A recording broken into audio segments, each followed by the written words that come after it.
Sebelum berpuasa saya mau menyambut buka puasa, saya sampaikan satu firman Allah Subhanahu wa taala yang ada di dalam Al-Qur'an surah Ali Imran ayat yang ke-31. Allah berfirman, A'udzu billahi minasyaitonir rajim. Bismillahirrahmanirrahim. Qul in kuntum tuhibbunallaha fattabi'uni yuhibbukumullahu wa yaghfir lakum dzunubakum wallahu ghafurur rahim. Shadaqallahul azim. Amma ba'd. Jadi ayat ini mengabarkan kepada kita, katakanlah Muhammad kepada siapa? Kepada umat Islam. Kalau memang mencintai Allah, fattabi'uni, maka ikutilah saya. Dalam fattabi'uni saya di sini adalah Nabi Muhammad sallallahu alaihi wasallam. Maka ketika mengikuti Nabi Muhammad sallallahu alaihi wasallam, Allah Subhanahu wa taala yuhibbukumullah. Allah itu akan mengasihi kalian. Pertama. Yang kedua adalah wa yaghfir lakum dzunubakum, dan Allah akan mengampuni dosa-dosa kalian. Karena apa? Karena ayat itu ditutup wallahu ghafurur rahim. Allah itu Maha Pengampun lagi Maha Penyayang.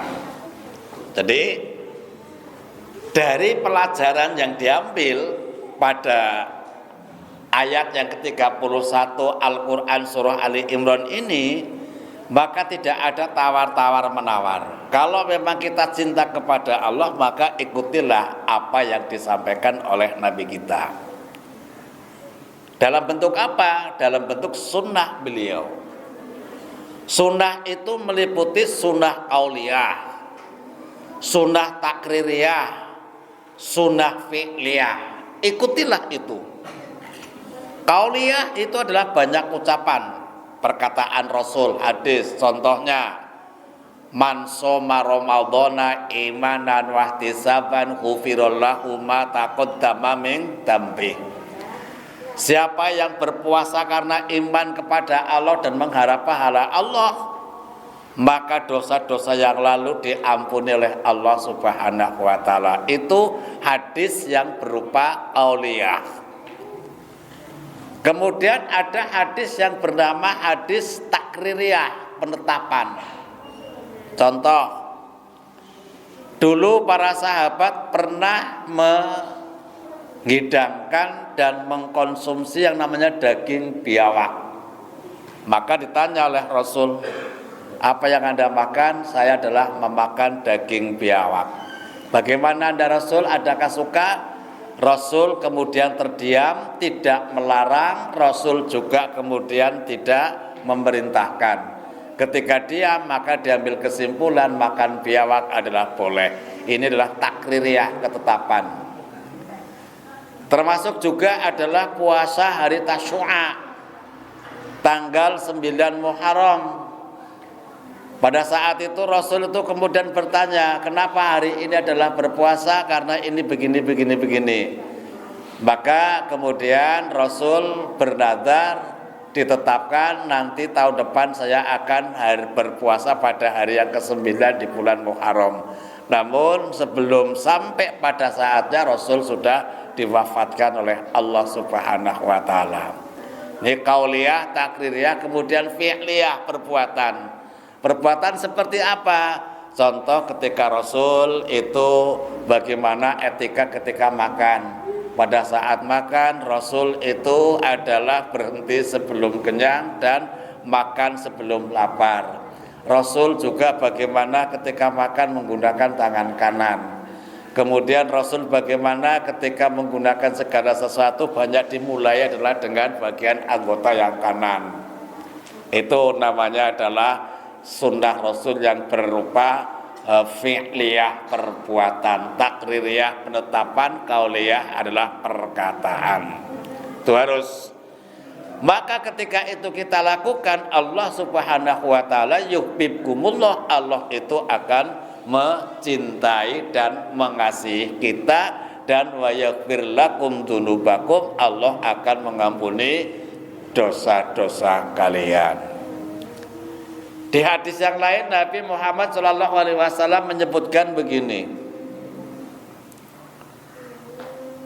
rohima anfu rajulin dakhala alaihi ramadhanu sumassang lakho qabla ayyufarolah. Celaka atau rugilah orang yang ketemu di bulan Ramadan lalu pisah dengan Ramadan sementara Allah belum memberikan ampunan kepadanya. Maka dengan inilah firman Allah kita berharap yuhibbukumullah ada dalam satu diri kita, dicintai oleh Allah, wa yaghfir lakum, juga Allah mengampuni, yaitu dengan catatan adalah mengikuti apa yang telah disampaikan oleh Rasul. Maka Nabi menyampaikan pesannya, ku tinggalkan dua perkara, selama kalian berpegang kepada dua perkara itu, maka selama-lamanya kalian tidak akan tersesat. Ya, ini apa? Al-Quranul Karim dan Al-Hadis, yakni adalah sunnah Nabi Muhammad Sallallahu Alaihi Wasallam. Oleh karena itu ada satu hadis Rasul bersabda, man amila amalan laisa alaihi amruna fahuwa radd. Barang siapa melakukan satu perbuatan yang saya tidak perintah, kata Rasul, fahuwa radd, maka itu adalah tertolak. Jadi di sini adalah ketika kita beramal harus didasari dengan ilmu. Ya. Ini ada satu cerita, betul atau tidak, tapi ini bisa jadi bahan renungan. Jadi ada seorang yang mau menikahi anak seorang kiai. Saking mantepnya karena ini adalah bapaknya kiai, calon mertua kiai, suatu saat itu silaturahim pas sholat duhur. Saking mantepnya sholat duhur itu jahar baca. Kan kudune nama sholat duhur itu sudahnya itu kan sir. Allahu Akbar, dia begitu sampai iftitah Al-Fatihah, surah yang lain, terus Allahu Akbar, ruku, Sami Allahu liman hamidah. Ini ndak Allahu Akbar, iftitah keras, Bismillahirrahmanirrahim, Alhamdulillahi Rabbil Alamin, Ar-Rahmanirrahim. Nah, ini karena apa? Karena memang tidak adanya ilmu. Maka disinilah perlu kita, segala sesuatu yang kita lakukan itu harus dasarnya perintah Nabi Muhammad Sallallahu Alaihi Wasallam. Itulah yang namanya sunnah. Maka siapapun yang menghidupkan sunnah-sunnah Rasul itu adalah orang yang termasuk mencintai Rasul. Ketika mencintai Rasul, otomatis itu adalah sarana untuk cinta kepada Allah Subhanahu wa Ta'ala. Oleh karena itu, Bapak Ibu, mari dalam satu kesempatan ini sejauh mana cinta kita kepada Allah Subhanahu wa Ta'ala. Maka ada beberapa ciri orang yang cinta kepada Allah. Yang pertama cirinya adalah sibuk hanya beribadah kepada Allah. Ya, kelihatan ketika Ramadan itu sudah terasa betul betapa cintanya, betapa sibuknya dia itu ketika beribadah kepada Allah. Karena apa? Karena dengan kesibukan itu ibadah kepada Allah itu merupakan satu penyejuk dan penenang hati.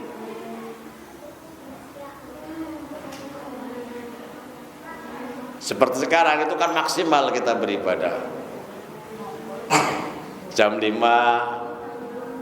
atau katakanlah jam 17 begitu, kita sudah di masjid. Bersama-sama kita duduk sembari menanti adzannya kumandang maghrib. Kita tenang, kita duduk bersama. Selesai nanti kemudian kumandang adzan maghrib, kemudian kita sholat maghrib, mungkin pulang sejenak. Lalu nanti kita sibukkan lagi kemudian ke masjid untuk sholat isya. Selesai kemudian mendengarkan hikmah setelah sholat isya. Rampung, apakah sudah selesai sibuknya beribadah kepada Allah? Belum. Itu dilanjutkan dengan qiyamul lail, sholat tarawih. Sholat tarawih selesai, apakah selesai? Belum.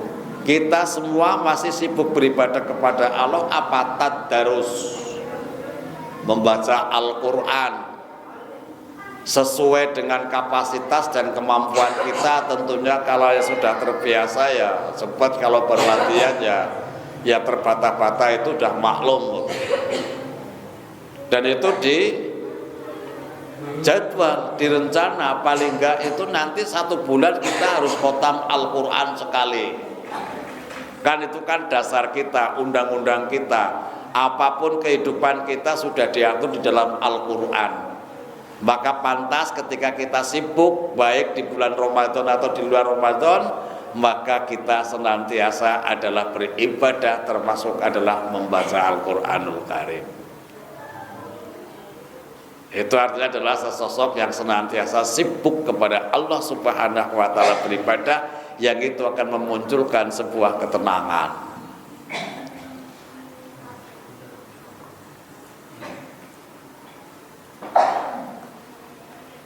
Oleh karena itu, mari, begitu hebatnya perjuangan kita, begitu tulus dan ikhlasnya perjuangan kita, maka harus hati-hati. Jangan sampai ibadah puasa itu rusak bukan karena kita makan, bukan karena kita minum, tapi justru adalah pengendalian lisan.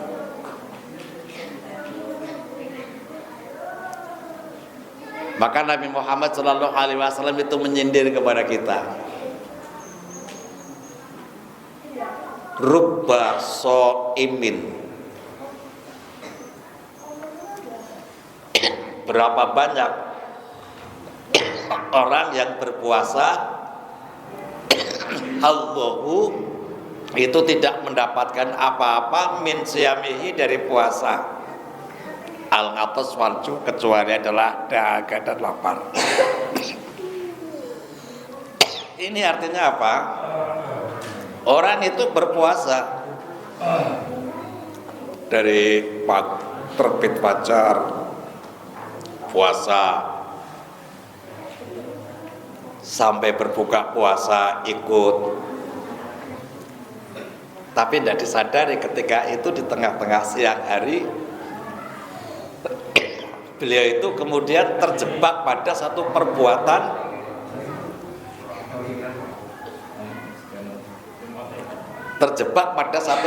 namanya adalah ghadab, marah,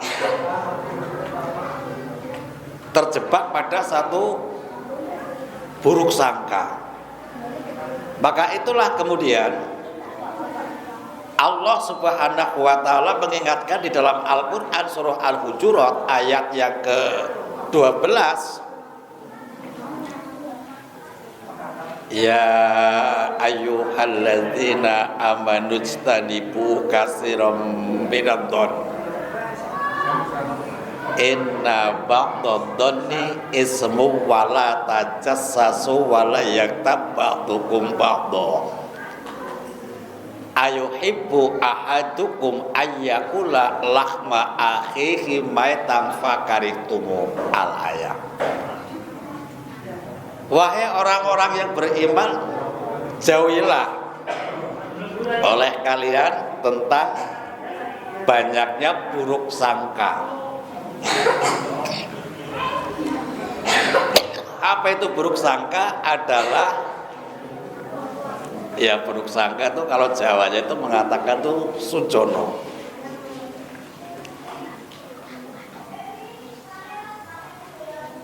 Apa itu? Satu contoh.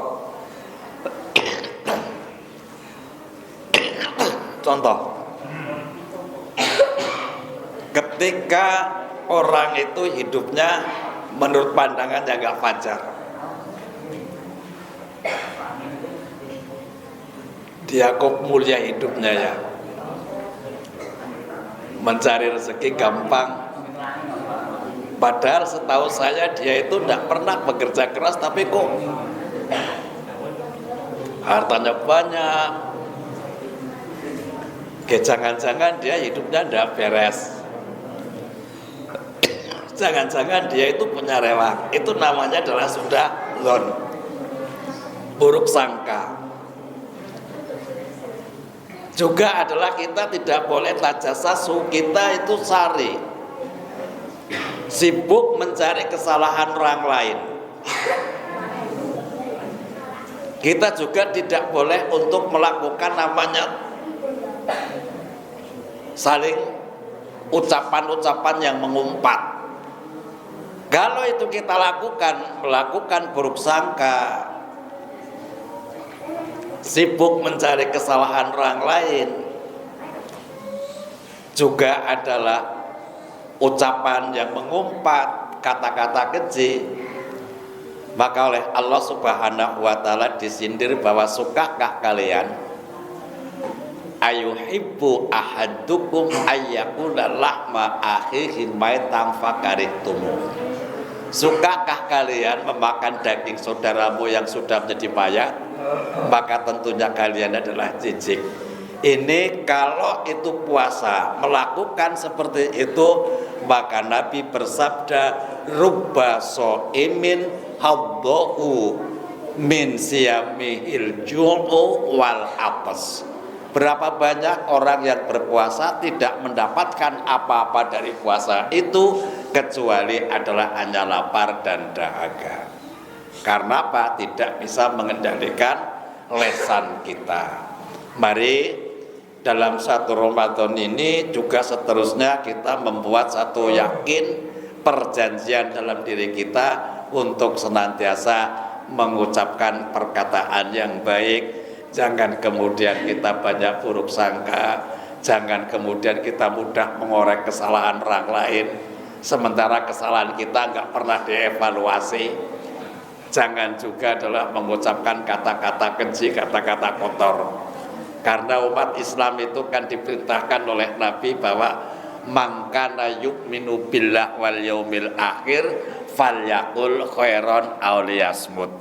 Siapa yang beriman kepada Allah dan hari akhir, hendaklah ia berkata yang baik.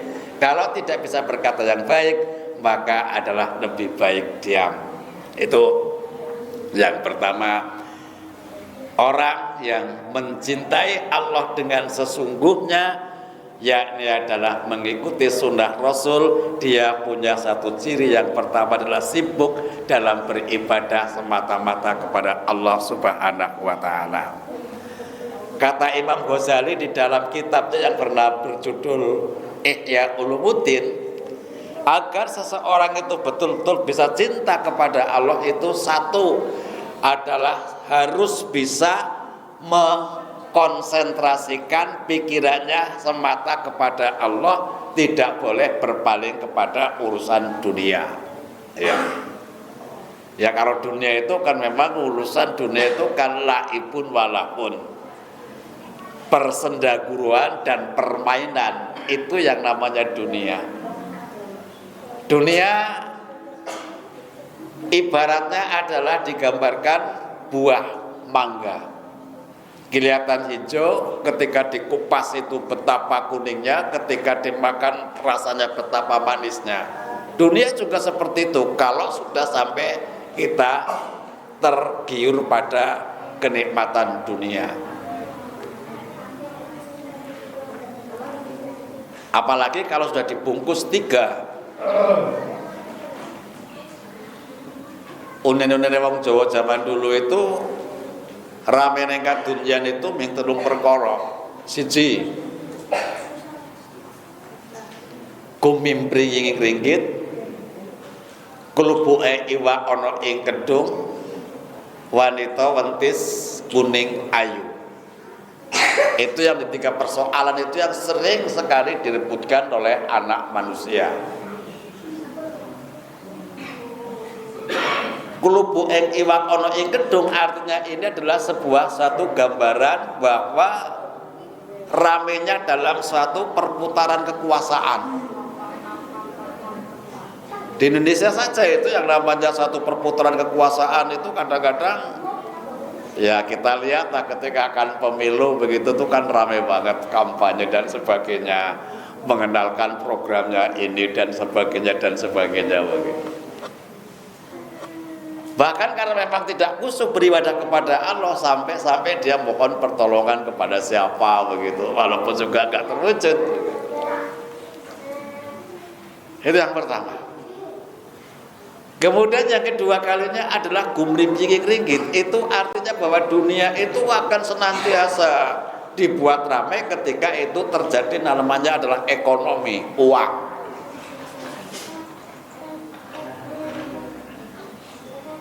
Bagaimana sekitar yang namanya dulu termasuk krisis ekonomi yang luar biasa di kita di Indonesia kira-kira tahun 97, 98 begitu. Dan siapa sih sebenarnya orang yang tidak butuh uang begitu? Maka jauh-jauh sebelumnya kan yang namanya satu penyanyi kita dangdut Rhoma Irama itu kan sudah mengubah lagu yang namanya adalah Cinta Rupiah. Gara-gara uang persahabatan itu bisa menjadi pisah. Gara-gara uang itu antara persaudaraan itu malah jadi musuh. Dan gara-gara uang itu pun persaudaraan itu menjadi nggak baik. Maka ada unen-unen nek arep kepengin langgeng lek kekancan ra usah babagan duit utang piutang. Sebab nek jalak ketika utang itu lek nyawlu kuwi ya tenanan nek arep ditagih utang ngono ki malah lebih garang ketimbang sing utangi. Kalau memang ada dikasih saja nggak usah.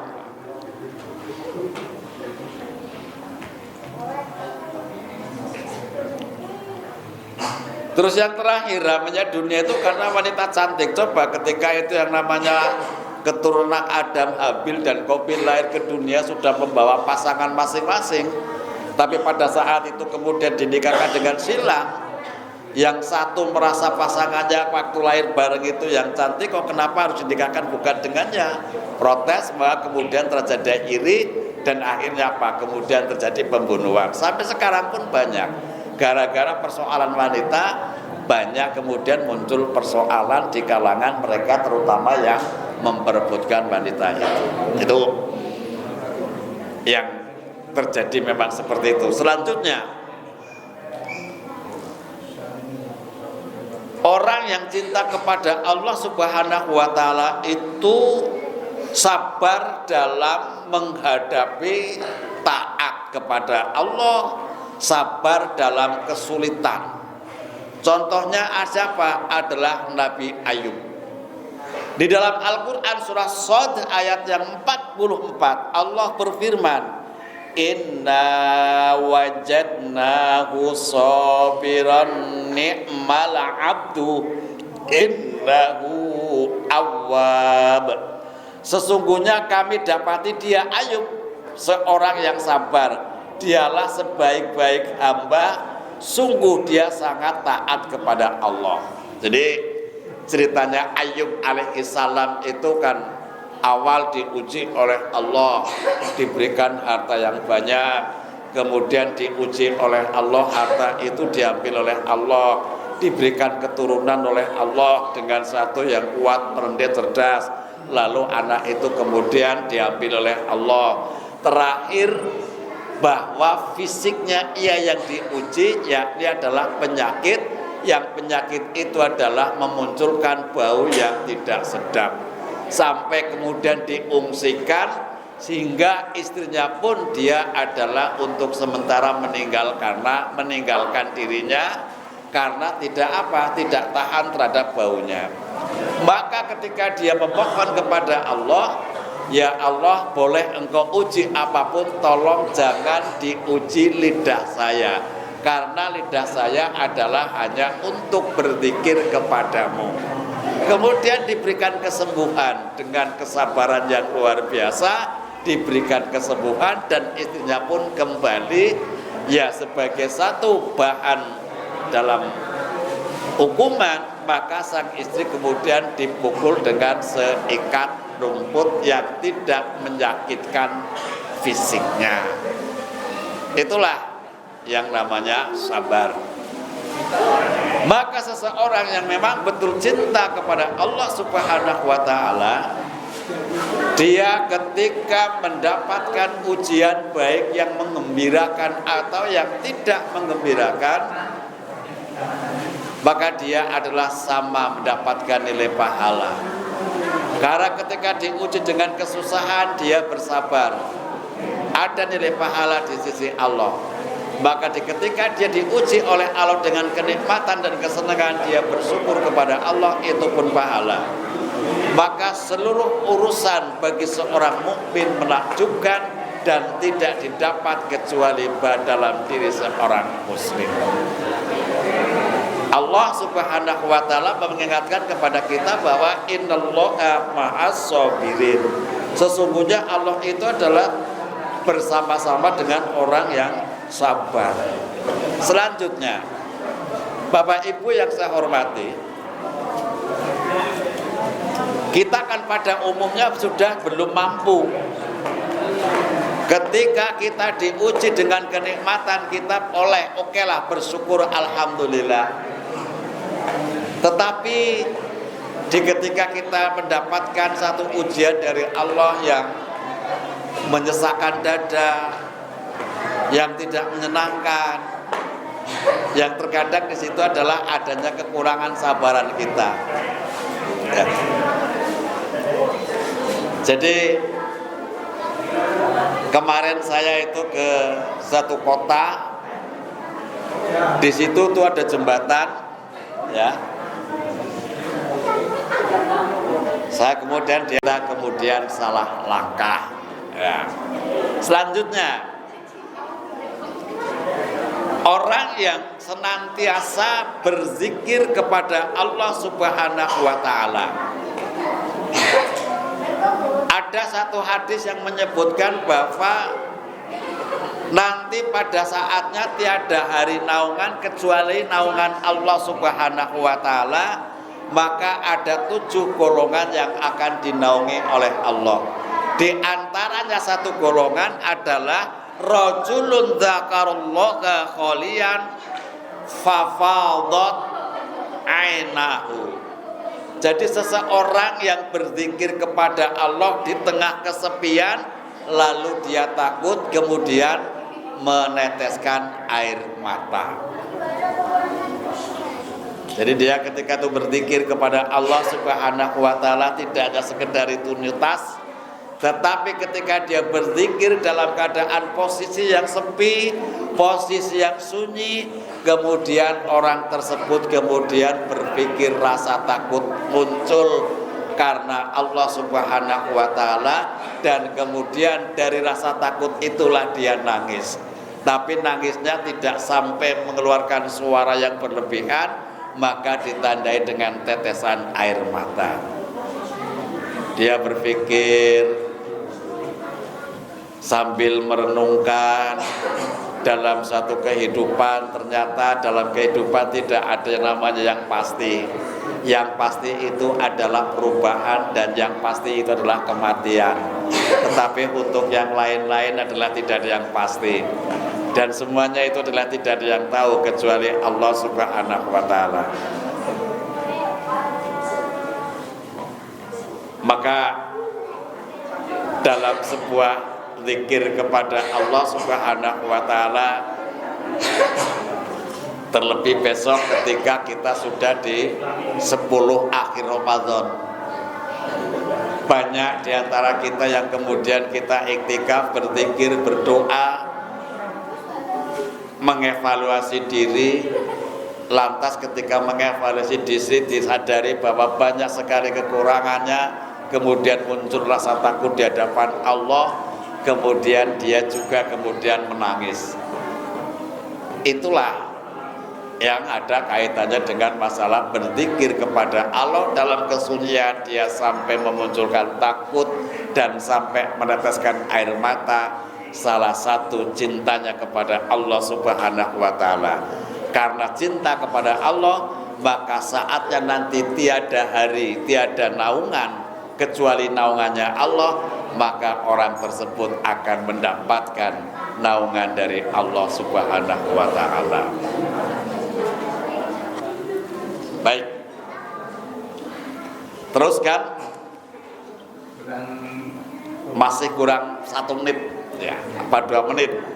Terakhir, orang yang cinta kepada Allah ditandai dengan berakrab-akrab dengan Al-Qur'anul Karim ya.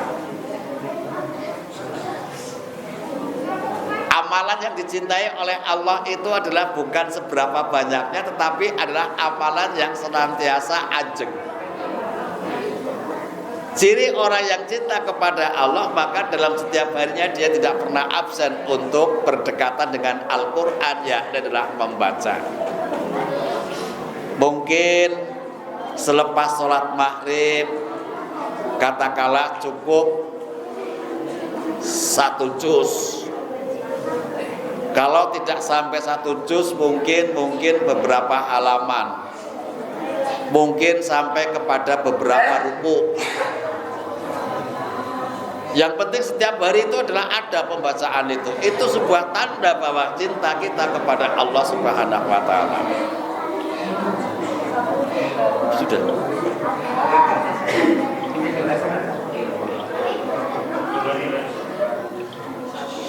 Ya, sudah. Bapak dan Ibu, adik-adik yang saya hormati, alhamdulillah yang kita tunggu-tunggu sudah datang, terdengarnya kumandang azan maghrib. Maka bersama mari kita akhiri kajian pada sore hari ini dengan lafaz tahmid hamdalah. Alhamdulillahirabbil alamin. Mari kita berdoa berbuka puasa.